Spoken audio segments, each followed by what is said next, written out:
Hindi, patuloy naman. Tripartite Wage Board, sa Regional Tripartite Wage Board, patuloy yan, hindi tumitigil yan. Patuloy na tinitignan at inaaral kung ano ba ang talagang presyuhan doon sa bawat region para malagay yung malagay na tama ang ating wage rate o wage. Kung kailangan ng wage hike, kung magkano. Ang nauna ay na NCR, 85 pesos ang naging wage hike natin at ito ay isa na sa buong kasaysayan ng Pilipinas, ang pinakamaraming pagtaas ng wages dito lalo na sa Metro Manila ay sa nakaraang 4 na taon nakapag-sobra na tayo sa 200 pesos lahat-lahat.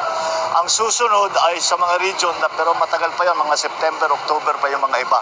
Kaya pagka natapos na sila sa kanilang pag-aaral, ay lalabas na rin natin yung ating mga naging resulta at kung ano ang rekomendasyon ng ating Tripartite Wage Board sa iba't ibang region para titignan natin na maganda ang magiging tulong natin sa ating mga mamamayan na nagtatrabaho. At yan ang pinaka-importante sa lahat.